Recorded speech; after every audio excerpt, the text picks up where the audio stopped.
बिस्मिल्लाहिर्रहमानिर्रहीम। Lecture number 13। इसमें हमने डिस्कस करना है मनी एंड इन्फ्लेशन का जो हमारा दूसरा पार्ट है। इसका कुछ हिस्सा हमने किया था लेक्चर नंबर 12 में। आज लेक्चर नंबर 13 है, सॉरी ये लेक्चर नंबर 13 है यहाँ पे, और मनी एंड इन्फ्लेशन का पार्ट 2 है। इसमें हमने बात करना आज के जो हमारे लेक्चर आउटलाइन है। फर्स्ट वन है सीनियोरेज, कि सीनियोरेज कंसेप्ट क्या है, व्हाट इज सीनियोरेज, इसके बारे में बात करने हैं। सेकंड वन है फिशर इफेक्ट, कि फिशर इफेक्ट क्या होता है मनी और इन्फ्लेशन के दरमियान, क्या इसका जो है रिलेशन है, क्या लिंक है आपस में। जो फिशर एक इकोनॉमिस्ट थे, ठीक है, तो उन्होंने इसके बारे में क्या अपनी जो है थ्योरी दी है उसके बारे में बात करनी है। लास्ट वन है money demand and the nominal interest rate. जो मनी डिमांड है और नॉमिनल इंटरेस्ट रेट है, इन दोनों का आपस में क्या कनेक्शन है, कि जब नॉमिनल इंटरेस्ट रेट हाई होता है तो उससे मनी डिमांड पे क्या इफेक्ट पड़ता है। द लास्ट वन इज है वो जो हमारे पास है वो है इन्फ्लेशन है। पर्टिकुलरली हम इन्फ्लेशन के बारे में बात करेंगे, और जैसे कि हाइपर इन्फ्लेशन हो गया इसके बारे में बात करें। तो सबसे पहले हमारे पास है सीनियोरेज।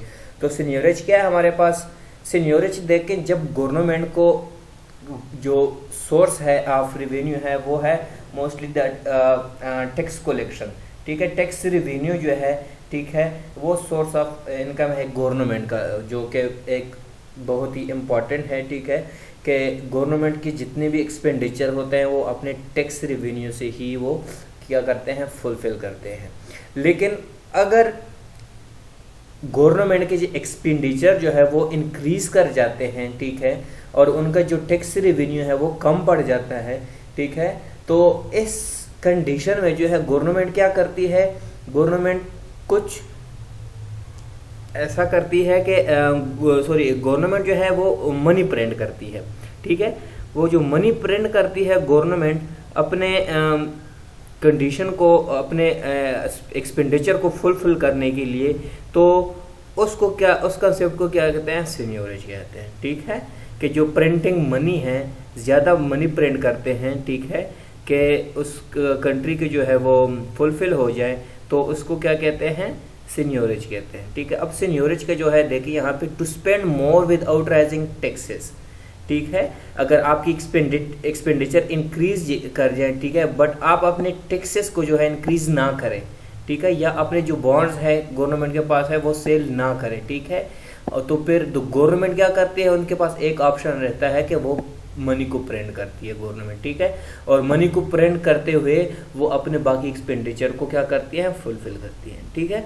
तो इस कंसेप्ट को क्या कहते हैं, सीनियोरेज कहते हैं। देखिए सेकंड वन में क्या लिखा है, the revenue raise from printing money, मतलब प्रिंटिंग मनी से जो रेवेन्यू हासिल करते हैं और उससे जो एक्सपेंडिचर फुलफिल करते हैं उसको क्या कहते हैं, सीनियोरेज कहते हैं, ठीक है। जो आपको इसके स्क्रीन पे नजर आ रहा है, इसको प्रोनाउंस कैसे करेंगे, इसको सीनियोरेज, ठीक है। उसके बाद द इन्फ्लेशन टैक्स के बारे में हम बात करते हैं, कि इन्फ्लेशन जो है, ठीक है, ये टैक्स है। जैसे कि हमने क्वांटिटी थ्योरी ऑफ मनी में पढ़ा था, ठीक है, कि जब हमारे जो है हम अपने मनी को इनकम को इंक्रीज करते हैं, ठीक है, तो उसकी वजह से जो है इन्फ्लेशन में अगर इंक्रीज आ जाए और हम अपने इनकम टैक्स को भी इंक्रीज करते हैं, तो देखिए यहाँ पे बात ये हो रही है, उसको अगर कनेक्ट करें यहाँ printing money to raise revenue causes inflation, ठीक है।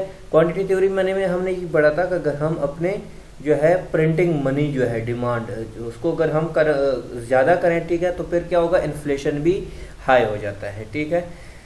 तो इन्फ्लेशन जो है वो किन लोगों के लिए हाई होगा, उन लोगों के लिए हाई होगा अगर जो है प्रिंटिंग मनी को हम इंक्रीज करें, तो जिन्होंने मनी को होल्ड करके रखा हुआ है, पैसे होल्ड करके रखे हुए हैं, ठीक है। तो inflation is like a tax on people who hold money, तो इन्फ्लेशन उन लोगों के लिए टैक्स है जिन्होंने के अपने पास पैसे रखे हुए हैं, ठीक है। जबकि जब प्रिंटिंग मनी, जब मनी हम ज़्यादा प्रिंट होगा, ठीक है, तो उसके बदले में क्या होगा, इन्फ्लेशन इंक्रीज होगा। जब इन्फ्लेशन होगा तो जिन लोगों ने पैसे रखे हुए हैं तो उसकी वैल्यू क्या हो जाएगी, कम हो जाएगी, तो अपने पास वो नहीं रखेंगे, ठीक है, तो उनके ऊपर एक समझा जाएगा कि एक टैक्स है, ठीक है। और उसके बाद है इन्फ्लेशन एंड इंटरेस्ट रेट्स। तो इंटरेस्ट रेट तो हमारे पास दो टाइप्स के होते हैं, एक होता है नॉमिनल इंटरेस्ट रेट, ठीक है, और एक होता है real interest rate. Nominal interest rate को हम आई से डिनोट करते हैं, ठीक है, और ये काउंटेड नहीं होता इन्फ्लेशन में, ठीक है। नॉमिनल इंटरेस्ट रेट जो है नॉट एडजस्टेड फॉर इन्फ्लेशन है, और जो रियल इंटरेस्ट रेट है आर एडजस्टेड फॉर इन्फ्लेशन। तो इस देखो इन्फ्लेशन और इंटरेस्ट रेट को, अगर ये जो हमने कंसेप्ट बयान किया है कि जो नॉमिनल इंटरेस्ट रेट है ये एडजस्टेड नहीं है इन्फ्लेशन के लिए, अकाउंट नहीं होता, और जो रियल इंटरेस्ट रेट है ये एडजस्टेड है फॉर इन्फ्लेशन। तो ऐसा हमारे पास ये इक्वेशन आ जाती है कि real interest rate is equal to कि nominal interest rate minus inflation. ये जो पाई है ये डिनोट करता है इन्फ्लेशन को, ठीक है, पाई डिनोट करता है इन्फ्लेशन को।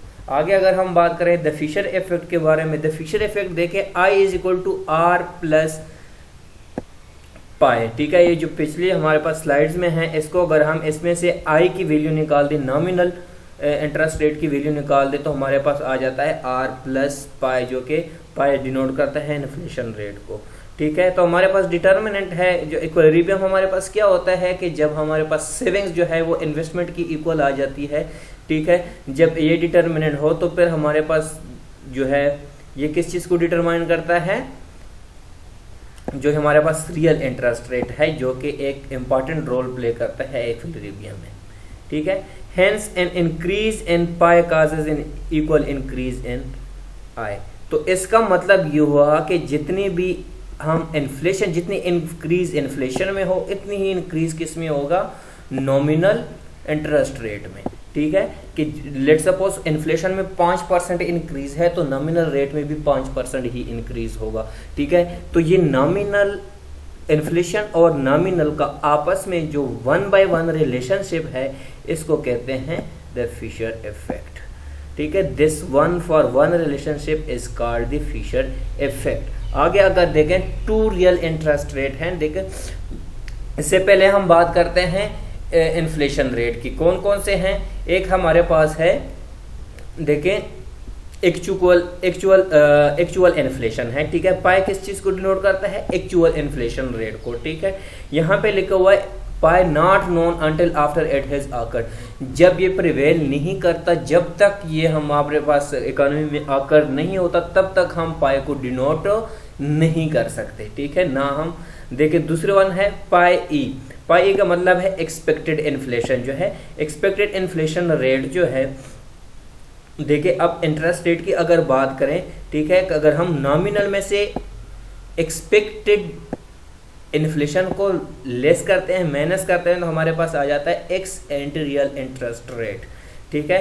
तो इसमें क्या होता है, what people expect at the time they buy a bond और टेक आउट अ लोन, कि लोग क्या एक्सपेक्ट करेंगे जब वो बॉन्ड को खरीदेंगे, ठीक है, या वो लोन लेंगे, तो इंटरेस्ट रेट को कितना होना चाहिए, एक्सपेक्टेड रिटर्न रेट इनका जो है उसको देख के फिर डिसीजन लेते हैं, ठीक है। द सेकंड वन है आई माइनस एक्चुअल इन्फ्लेशन, जो है पाई जो है, ठीक है, x post real interest rate. तो इसमें क्या होता है, what people actually and up, ठीक है, अर्निंग ऑन देयर बॉन्ड्स और पेइंग ऑन देयर लोन, ठीक है, कि वो एंड अप कब करते हैं, जब वो अर्निंग करते हैं अपने बॉन्ड्स पे, ठीक है, या फिर लोन पे से जो वो क्या करते हैं, एंड करते हैं, मतलब इंटरेस्ट रेट जो लेते हैं, ठीक है, उसको एंड अप कब करते हैं, ठीक है। तो देखें money demand and the nominal interest rate, ठीक है। इससे पहले हमने क्वांटिटी थ्योरी ऑफ मनी में पढ़ा था कि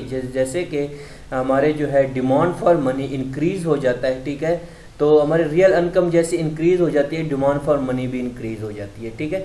तो ये हमने बात की थी डिमांड, मनी डिमांड की और इनकम की। लेकिन इस लेक्चर में हम बात करेंगे मनी डिमांड और नॉमिनल इंटरेस्ट रेट का, इन दोनों का आपस में क्या कनेक्शन है। The quantity theory of money assume that the demand for real money balances depends only on real income Y. तो ये हम पहले पढ़ चुके हैं क्वांटिटी थ्योरी ऑफ मनी में, ठीक है। लेकिन यहाँ पे हमने क्या कंसिडर करना है, we now consider in other determinant of money demand the nominal interest rate, कि अगर हम हमारे मनी डिमांड पे क्या इफेक्ट पड़ता है जब हमारा नॉमिनल इंटरेस्ट रेट इंक्रीज होता है या डिक्रीज होता है, ठीक है। तो यहाँ पे है हमारे पास द नॉमिनल इंटरेस्ट रेट जो है ये क्या है, I is the opportunity cost of holding money, ठीक है, ये एक अपॉर्चुनिटी कॉस्ट होती है। आई क्या है, is the opportunity cost of holding money, जो लोग मनी को होल्ड करते हैं, ठीक है, अपॉर्चुनिटी कॉस्ट जो होती है, ठीक है, उसको क्या कहते हैं, interest rate, sorry nominal interest rate, ठीक है, इंस्टीड ऑफ बॉन्ड्स और अदर इंटरेस्ट अर्निंग एसेट, ठीक है, किस जगह पे, या मतलब वो बॉन्ड्स या और अदर एसेट की जगह पे क्या रखते हैं, अपॉर्चुनिटी कॉस्ट रखते हैं, ठीक है, जिसको कहते हैं नॉमिनल इंटरेस्ट रेट, ठीक है। तो इसका मतलब ये हुआ कि जैसे हमारे पास नॉमिनल इंटरेस्ट रेट इंक्रीज होता है, ठीक है, अगर लोग जो हैं बैंक में पैसा रखते हैं, ठीक है, तो उस पर जो इंटरेस्ट अगर कम हो जाता है, ठीक है, तो फिर क्या होगा, इंटरेस्ट रेट अगर इंक्रीज कर जाता है, ठीक है, तो फिर decrease in money demand, money की डिमांड जो है वो डिक्रीज हो जाती है, ठीक है। तो इसका मतलब ये हुआ कि मनी डिमांड के नॉमिनल इंटरेस्ट रेट अगर इंक्रीज हो जाता है तो फिर क्या होता है, तो फिर जो इंटरेस्ट रेट है, डिमांड फॉर मनी है, वो डिक्रीज कर जाता है। मतलब नॉमिनल इंटरेस्ट रेट और मनी डिमांड का आपस में इनवर्स रिलेशन है। M by P D is equal to K L N to I nominal interest rate और आउटपुट, ठीक है, ये फंक्शन है। एल जो है यहाँ पे फंक्शन को डिनोट करता है, डिमांड फंक्शन नोट करता है, मनी डिमांड फंक्शन को। तो एम बाई पी किस चीज को डिनोट करता है, रियल मनी डिमांड। ये जो रियल मनी डिमांड है, ठीक है, ये भी डिपेंड्स करता है किस चीज पे, नेगेटिवली ऑन आई। जैसे हमने बात की है कि जैसे ही हमारे money demand nominal interest rate increase होता है तो डिमांड फॉर मनी जो है वो डिक्रीज हो जाता है, ठीक है, या इन दोनों का आपस में इनवर्स रिलेशन है, ठीक है, कि नॉमिनल इंटरेस्ट रेट अगर इंक्रीज कर जाए तो डिमांड फॉर मनी वो डिक्रीज होगा, ठीक है। अब I is the opportunity cost of holding money, जिसकी हमने बात कर ली है।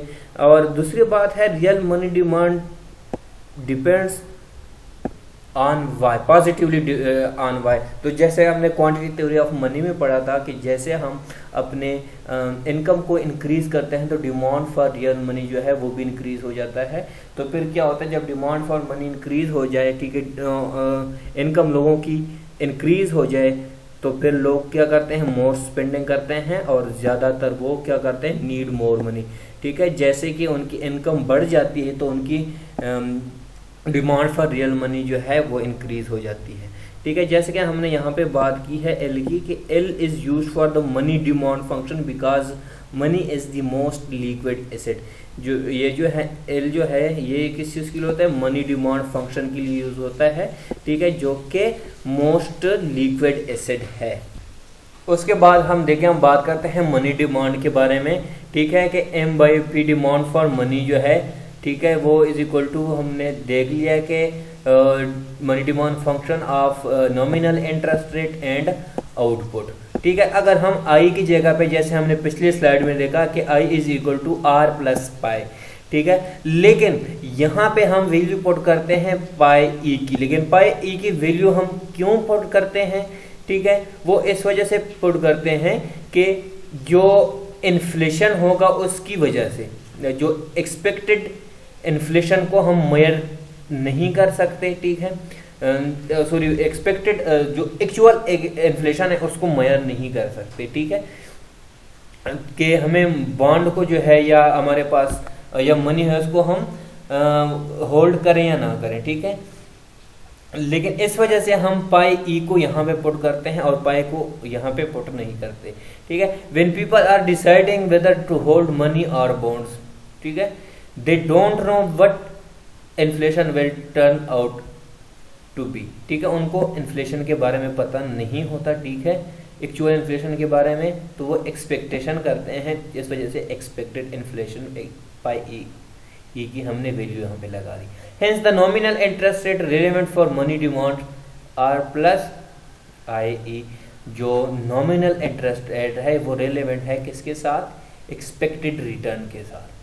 तो इक्विलिब्रियम को अगर हम देखें तो जो M by P is equal to L R plus pi E is equal to Y, इसमें जो है हमारे पास जो रियल इंटरेस्ट रेट है ये इंपॉर्टेंट रोल प्ले कर रहा है, जो कि इक्विलिब्रियम को पॉइंट पे लाता है, इक्विलिब्रियम को दोनों को। अब देखें मनी डिमांड में हमने बात की what determines what, M by P is equal to function of R plus pi E और वाई। इसमें देखें हम अगर बात करें variable how determine in the long run, देखिए ये अगर हमारे पास फिक्स है एम आर जो कि हमें पता है कि इम्पॉर्टेंट रोल प्ले करता है कि जब हमारे पास saving is equal to investment में, इन दोनों के इक्विलिब्रियम में। और वाई के आउटपुट की हमने बात की है कि ये हमारे पास क्या होते हैं, गिवन होते हैं। अगर ये गिवन है तो हम पी को जो है कैसे इसको डिटरमाइन करेंगे, फंक्शन ऑफ लेबर जो है और कैपिटल जो है ये भी हमारे पास गिवन है। पी एडजस्ट टू मेक, तो इसमें जो है पी जो है ये इंपॉर्टेंट रोल प्ले करता है इसके इक्विलिब्रियम में, ठीक है। तो हमारे पास आ जाए m by P is equal to function of I और y। तो देखें इसके how p response to delta m, जो p है ये डेल्टा m को कैसे रिस्पॉन्ड करता है, ठीक है। देखो यहाँ पे हमारे पास वही इक्वेशन हमने दोबारा ली हुई है, ठीक है। देखें for given values of r की वैल्यू गिवन है, y की वैल्यू गिवन है एंड एक्सपेक्टेड इन्फ्लेशन की वैल्यू गिवन है। A change in m causes p to change by the same percentage. तो फिर क्या होगा कि m में जितने चेंजिंग होगी, ठीक है, उतनी ही चेंजेस p में भी होगी बाय द सेम परसेंटेज के। Just like in the quantity theory of money, जैसे कि हमने क्वांटिटी थ्योरी ऑफ मनी में बात की थी कि जैसे ही हमारे आउटपुट इंक्रीज होते हैं, ठीक है, तो उस वजह से फिर क्या होता है, हमारी डिमांड फॉर मनी भी इंक्रीज हो जाता है, ठीक है। तो यहाँ पे देखें what about expected inflation, expected inflation के बारे में क्या है, और the long run people don't consistently और आर अंडर फोरकास्ट इन्फ्लेशन, ठीक है। जो लॉन्ग रन में है तो वहाँ पे लोग जो है फोरकास्ट नहीं कर सकते, ठीक है, कंसिस्टेंटली। तो इस वजह से जब हम लॉन्ग रन की बात करते हैं तो हम एक्सपेक्टेड इन्फ्लेशन और एक्चुअल इन्फ्लेशन को क्या लेते हैं, इक्वल लेते हैं। लेकिन अगर हम शॉर्ट रन की एक्सपेक्टेड इन्फ्लेशन की बात करें, ठीक है, तो लोग जो है वो क्या होते हैं, उनको न्यू इन्फॉर्मेशन मिल जाती है तो फिर उनका डिसीजन भी चेंज होता है। जैसे कि यहाँ पे एक एग्जांपल है, सपोज फिड अनाउंसमेंट, मतलब जैसे कि सेंट्रल बैंक है पाकिस्तान में जो है, स्टेट बैंक ऑफ पाकिस्तान है, it will increase M next year, ठीक है। अगले साल डिमांड फॉर मनी जो है वो इंक्रीज होगा, people will expect to next year P to be higher. तो लोग क्या एक्सपेक्ट करेंगे, अगले साल प्राइसेस भी इंक्रीज होंगी, ठीक है। तो फिर क्या होंगे, तो एक्सपेक्टेड इन्फ्लेशन जो है वो अभी से रेज हो गया, ठीक है। देखिए लोग क्या करेंगे, लोग फिर जो है अपने गुड्स और प्रोडक्ट को जो है स्टॉक उसके बनाएंगे, ठीक है, अपने पास स्टोर करेंगे, ठीक है। जब वो अपने पास स्टोर करेंगे तो जाहिर बात है तो उसकी वैल्यू जो है डिमांड में क्या होगी, इंक्रीज होगी, तो इसकी वजह से प्राइसेस में भी इंक्रीज आ जाएगी। देखें तो इस वजह से ये होगा, this will effect P now, अभी जो है इसकी वजह से प्राइस में इफेक्ट होगा, ठीक है। बट इवन तो एम हैज नॉट चेंज, अभी तक जो है मनी डिमांड जो है, डिमांड फॉर मनी अभी तक चेंज नहीं हुआ, लेकिन प्राइसेस अभी तक क्या हो गई, चेंज हो गई है, ठीक है। How P response to pi E, money demand की अगर बात करें तो ये इक्वेशन हमें दोबारा लिए यहाँ पे, L is equal to R plus pi E और वाई, जो कि डिनोट करते हैं आपके इनकम को, ठीक है। For given values of R Y and M, अगर आपके पास आर वाई एंड एम की वैल्यू गिवन है तो फिर क्या है आपका, जब देखें जब आपकी एक्सपेक्टेड इन्फ्लेशन इंक्रीज कर जाए, ठीक है, एक्सपेक्टेड इन्फ्लेशन इंक्रीज कर जाए तो आपका नॉमिनल इंटरेस्ट रेट जो है वो भी इंक्रीज हो जाता है, जो कि हमने फिशर इफेक्ट में डिस्कस किया था, ठीक है, कि आपकी एक्सपेक्टेड इन्फ्लेशन के इंक्रीज होने से आपका नॉमिनल इंटरेस्ट रेट भी इंक्रीज होता है, ठीक है। तो आप दूसरी बात क्या होती है कि आपकी एक्सपेक्टेड इन्फ्लेशन की इंक्रीज करने से डिमांड फॉर मनी जो है वो क्या हो जाता है, डिक्रीज हो जाता है, जो कि हमने QTM में पढ़ा था, ठीक है। उसके बाद आपकी प्राइसेस जो है, एक्सपेक्टेड इन्फ्लेशन अगर इंक्रीज हो तो जाहिर बात है कि आपकी प्राइसेस जो है वो भी इंक्रीज कर जाएंगी, ठीक है। और उसके बाद the classical view of inflation, ठीक है, the classical view of inflation, इसमें क्या होता है, इसमें यह बात की गई है, देखें कि अगर लोग कहते हैं कि प्राइसेस में अगर चेंजिंग आ जाते हैं तो उसकी वजह से बहुत ही स्मॉल यूनिट ऑफ मेजरमेंट जो है उसमें चेंजिंग आ जाती है, ठीक है, कि प्राइसेस ओवरऑल प्राइसेस में अगर चेंज आ जाए तो यूनिट ऑफ मेजर में बहुत ही कम जो है चेंजिंग आ जाती है। तो फिर यहाँ पे क्वेश्चन बनता है, so why then is inflation a social problem, तो इन्फ्लेशन जो है ये सोशल प्रॉब्लम क्यों है, ठीक है। The social cost of inflation fall into two categories. अब इसका आंसर देते हुए जो सोशल इन्फ्लेशन है, सोशल कॉस्ट ऑफ इन्फ्लेशन है, इसको टू कैटेगरीज में रखा हुआ है, ठीक है। Cost when inflation is expected, वो कॉस्ट जहाँ पे इन्फ्लेशन एक्सपेक्टेड हो, ठीक है। इसको आगे डिटेल में जो है बात करनी है कि इसके आगे हम 4 एग्जांपल लिए हैं, 4 किस्म की जो है कास्ट को हमने लिया हुआ है और इसमें ऐड किया हुआ है। द सेकंड वन है एडिशनल कास्ट। अब एडिशनल कास्ट कौन सी कास्ट होगी यहाँ पे? एडिशनल कास्ट वो कास्ट होगी जो लोग एक्सपेक्ट करते हैं, ठीक है, कि लेट्स सपोज 5% इन्फ्लेशन होगी फ्यूचर में। अगर वो जो है इन्फ्लेशन जो है 5% ना हो, 5% से इंक्रीज कर जाए या डिक्रीज कर जाए तो उसको एडिशनल कास्ट कहते हैं। Additional cost when is inflation is different than people had expected, ठीक है। तो अब हम पहले बात करते हैं cost when inflation is expected, ठीक है। तो देखिए फर्स्ट वन है the social cost of inflation. इसकी एक्सप्लेनेशन में हम पहले क्या बात करते हैं? The cost of expected inflation. सबसे पहले है shoe leather cost. Shoe leather cost का मतलब है, शू का मतलब आपको पता है जो आपकी जूते वगैरह है, लेदर कास्ट। इसका मतलब ये है कि जब देखें the cost and inconvenience of reducing money balance is to avoid the inflation tax. जब आगे आपको पता हो कि आगे इन्फ्लेशन है, ठीक है, तो आप लोग क्या करेंगे? इन्फ्लेशन रेट अगर इंक्रीज होगा फ्यूचर में एक्सपेक्टेड, तो लोग क्या करेंगे? लोग ऐसे करेंगे कि अपने पैसे जो है वो बैंक में जो है सेव करेंगे और उस पर इंटरेस्ट लेना शुरू करेंगे, ठीक है। तो फिर क्या करेंगे? तो वो अपने जो उसके डेली के अखराजात है और वो जो पैसे हैं उसको लेने के लिए बार बार उनको बैंक जाना पड़ेगा, ठीक है। तो मतलब वो जो स्मॉल अमाउंट ऑफ ट्रांजैक्शन करेंगे, ठीक है, विड्रॉ करने के लिए, तो वो क्या करेंगे? बार बार बैंक उनको जाना पड़ेगा, ठीक है। तो उस वजह से इसको कहते हैं शू लेदर कास्ट, मतलब उसके शू की जो वैल्यू कास्ट है वो भी इसमें ऐड हो जाती है, ठीक है। तो इस वजह से देखें यहाँ पे जो एक्चुअल इन्फ्लेशन अगर इंक्रीज हो जाता है तो नॉमिनल इंटरेस्ट रेट भी इंक्रीज हो जाता है, ठीक है। और रियल मनी बैलेंसेस जो है ये क्या हो जाते हैं? इसकी वजह से डिक्रीज हो जाते हैं। देखें जैसे हमने लॉन्ग रन की बात करती है कि लॉन्ग रन में जो है inflation does not affect real income और रियल स्पेंडिंग, ठीक है, कि लॉन्ग रन में जो इन्फ्लेशन जो है ये आपकी रियल इनकम और रियल स्पेंडिंग पे कोई इसकी इफेक्ट नहीं होती।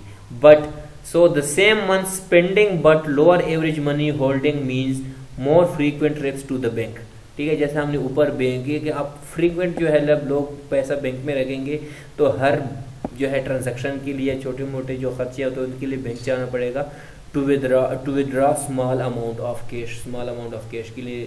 तो इसके लिए जो कॉस्ट होगी तो ये भी क्या है? The cost of expected inflation में आ जाती है, जो कि एक सोशल कॉस्ट ऑफ इन्फ्लेशन है, ठीक है। द सेकेंड वन है menu cost, the cost of changing prices, ठीक है। वो कास्ट जो कि चेंजिंग प्राइसेस की वजह से जो कास्ट लगती है, एग्जांपल प्रिंट न्यू मेन्यूज जो है वो प्रिंट करते हैं, ठीक है, उस पे जो कास्ट है। Print and mail new catalogues, ठीक है।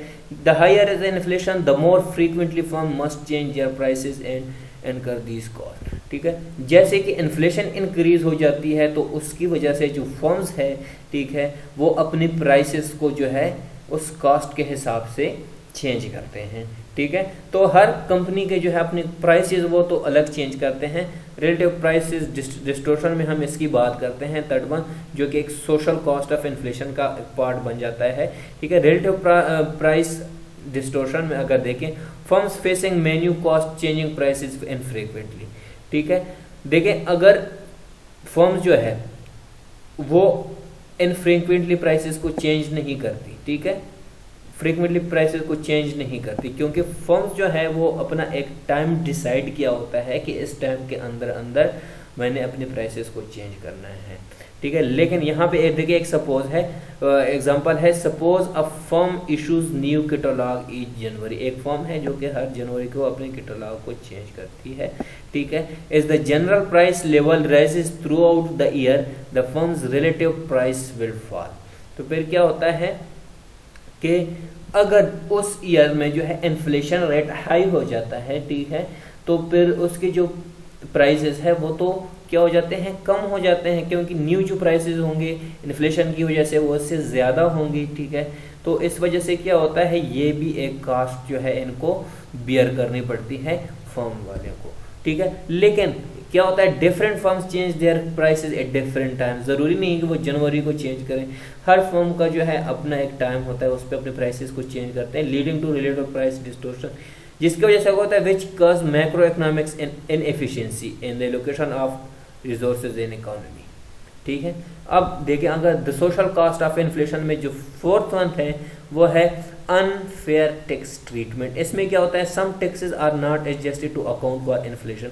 कुछ टैक्सेस ऐसे हो जाती हैं कि इन्फ्लेशन की इंक्रीज होने से उस टैक्सेस जो है वो एडजस्टेड नहीं होती अकाउंट्स में। कैसे, such is the capital gain tax. अब कैपिटल गेन टैक्स के अगर हम एग्जांपल लें, कैपिटल गेन टैक्स में एग्जांपल देखें, 1 जनवरी 2001 में you bought 10,000 worth of Starbucks stocks.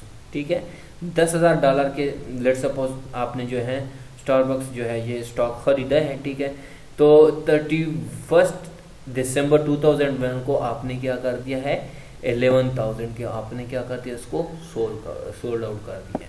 तो फिर आपके पास जो कैपिटल गेन है वो आपके पास आ गया है 1,000 रुपीज़। ठीक है, जो कि 10% आपने गेन किया है, कैपिटल गेन किया है। लेकिन अब दूसरी बात ये है यहाँ पे कि इसमें जो एक्चुअल इन्फ्लेशन रेट है 2001 में वो भी 10% ही इन्फ्लेशन रेट इंक्रीज कर गया। तो फिर क्या होगा, आपका जो रियल कैपिटल गेन होगा वो 0 होगा। ठीक है, अब अगर वो 0 हो गया, ठीक है, लेकिन आपका जो ये 1000 यूनिट आपका कैपिटल गेन शो हो रहा है उस पे आपको टैक्स पे करना पड़ेगा। ठीक है, but the government requires you to pay taxes on your 1000 nominal gain. जो नॉमिनल गेन है आप उस पर टैक्स पे करना पड़ेगा। लेकिन आपको पता है कि रियल कैपिटल गेन कितना है, 0 है, जो कि बिल्कुल अनफेयर टैक्स ट्रीटमेंट है, जो भी सोशल कॉस्ट ऑफ इन्फ्लेशन में आता है। तो देखिए, अब हम बात करते हैं the social cost of inflation में additional cost of unexpected inflation, arbitrary redistribution of purchasing power। देखें, many long term contracts not indexed but based on actual inflation, expected inflation। If pie turns out different from pie E, then some gain or expenses। देखें यहाँ पे इसकी मैं आपको example दे देता हूँ। ठीक है, कि अगर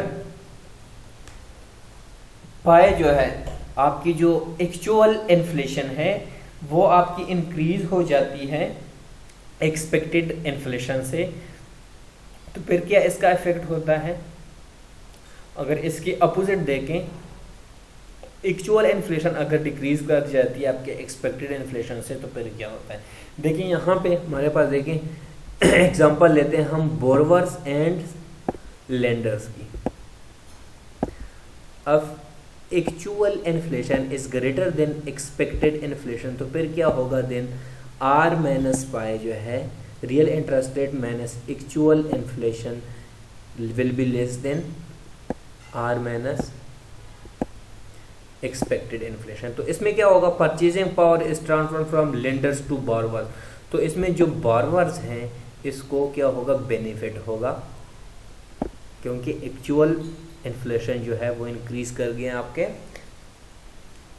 एक्सपेक्टेड इन्फ्लेशन से। अगर इससे उल्टा हो जाए तो फिर क्या होगा, इफ इन्फ्लेशन जो है actual inflation is less than expected inflation, तो फिर परचेजिंग पावर जो है ट्रांसफर होगी फ्रॉम बोरोवर टू लेंडर। तो इसमें लेंडर को बेनिफिट हासिल है जब actual inflation is less than expected inflation के हो। ठीक है, अब देखें इंक्रीज अनसर्टेनिटी जो है इसकी अगर हम बात करें, when inflation is high it's more variable and unpredictable. अगर इन्फ्लेशन हाई हो, ठीक है, तो उसकी जो अनसर्टेनिटी है, ठीक है, वेरिएबल जो है वो क्या होंगे, इन्फ्लेशन पे क्या होगा, inflation turns out different from expected inflation. ठीक है, जब अनसर्टेनिटी होगा तो इसमें आपका एक्चुअल इन्फ्लेशन जो है वो डिफरेंट होगा आपके एक्सपेक्टेड इन्फ्लेशन से। ठीक है, and the differences tends to be large, तो नॉट सिस्टमेटिकली पॉजिटिव और नेगेटिव, अगर वो पॉजिटिव हो या नेगेटिव हो। ले यहाँ पे देखें, arbitrary distribution of wealth become more likely, this creates higher uncertainty which makes risk averse people worse off. तो फिर इसकी वजह से क्या होगा, जो रिस्क अवर्स पीपल है, ठीक है, वो बहुत ही वर्स ऑफ हो जाएंगे, क्योंकि इसमें अनसर्टिनिटी ज़्यादा होगी, अनसर्टिनिटी की वजह से, क्योंकि वो लोग जो रिस्क अवर्स है, जो रिस्क नहीं लेते, तो वो क्या हो जाएंगे, वर्स ऑफ हो जाएंगे। अब यहाँ पे बात करते हैं वन बेनिफिट ऑफ इन्फ्लेशन की। देखें, इसका एक बेनिफिट ये भी है कि रियल वेजेस जितने ही डिक्रीज हो जाए, जितनी ही डिक्रीज हो जाए, तो उसकी वजह से नॉमिनल वेजेस जो है वो कभी डिक्रीज नहीं होते, ठीक है। देखें, रियल वेजेस के डिक्रीज होने से नॉमिनल वेजेस मतलब होती ही नहीं है, इसको ये ऐसे ही समझ ले। Inflation allow the real wages to reach, जो रियल वेजेस है उसका जो इम्पॉर्टेंट रोल है वो इसमें है to reach the equilibrium level without nominal wages cut. तो उसकी वजह से जो नॉमिनल वेजेस है वो कट नहीं होती, और इन्फ्लेशन जो है रियल वेजेस जो है वो इक्विलिब्रियम लेवल पे लेकर आती है। तो इस वजह से जो क्या होता है, जो वो मॉडरेट इन्फ्लेशन है, improves the functioning of labour market. तो इस वजह से लेबर मार्केट जो है वो अपने वर्क को, अपने काम को एफिशिएंट तरीके से करते हैं और प्रोडक्शन जो है ज़्यादा करते हैं, ठीक है। अगर क्योंकि उनकी नॉमिनल वेजेस कट्स नहीं होती, ठीक है, तो फिर क्या हो जाता है, तो फिर वो जो लेबर है मार्केट में वो प्रोडक्शन जो है वो अच्छी तरीके से करते हैं, ठीक है। अब अगर हम बात करते हैं हाइपर इन्फ्लेशन की, हाइपर इन्फ्लेशन क्या है, डेफिनेशन इसकी देखें, पाई इज ग्रेटर देन 50, मतलब अगर एक्चुअल इन्फ्लेशन 50% से इंक्रीज कर जाए, ठीक है, एक्चुअल इन्फ्लेशन जो है वो 50% से इंक्रीज कर जो है, तो फिर क्या होगा, इसको कहते हैं हाइपर इन्फ्लेशन, ठीक है। सिंपल इसकी डेफिनेशन ये है, अगर एक्चुअल इन्फ्लेशन जो है 50% से पर मंथ के हिसाब से वो इंक्रीज कर जाए, तो उसको क्या कहते हैं, हाइपर इन्फ्लेशन कहते हैं। All the cause of moderate inflation described above become huge under hyper inflation. तो इसकी वजह से मॉडरेट इन्फ्लेशन जो है उसमें क्या हो जाती है, हाइपर इन्फ्लेशन जो है वो बहुत ज़्यादा होती है। तो उसमें दूसरी बात देखें तो फिर मनी की जो फंक्शन है, ठीक है, वो सीज हो जाती है। कैसे, money ceases to function as, तो इसमें फिर क्या हो जाता है, 50% अगर इन्फ्लेशन हो तो स्टोर ऑफ वैल्यू लोग नहीं करेंगे, and may not to serve its other function, और जैसे कि यूनिट्स ऑफ अकाउंट की हमने बात की है, मीडियम ऑफ एक्सचेंज की हमने बात की है, तो मनी की जो फंक्शन है वो सीज हो जाएंगे, ठीक है। तो फिर लोग क्या करेंगे, लोग जो है बार्टर ट्रेड करेंगे, ठीक है, कि मतलब गुड्स के बदले गुड्स देना शुरू करेंगे। अगर इतनी महंगाई हो जाए, ठीक है, तो फिर पीपल में कंडक्ट ट्रांजेक्शन विद बार्टर और अ स्टेबल फॉरेन करेंसी, फिर वो लोग ये चाहेंगे, ठीक है। व्हाट काजेज हाइपर इन्फ्लेशन, इसकी काजेज देखें, hyper inflation is caused by excessive money supply growth. किस वजह से होता है, एक्सेसिव मनी सप्लाई ग्रोथ की वजह से। When the central bank prints money the prices level rises, जब ज़्यादा प्रिंट्स सेंट्रल बैंक जो है, स्टेट बैंक जो है वो मनी को प्रिंट करेंगे, तो फिर क्या होगा, प्राइसेस लेवल जो है वो इंक्रीज कर जाएंगे। If it prints money rapidly enough the result is hyper inflation. अगर वो मनी इन्फ्लेशन को जो है अपनी प्रिंट्स को ज़्यादा से ज़्यादा प्रिंट करेंगे अपनी मनी को, तो फिर उसकी वजह से क्या हो जाता है, हाइपर इन्फ्लेशन आ जाती है।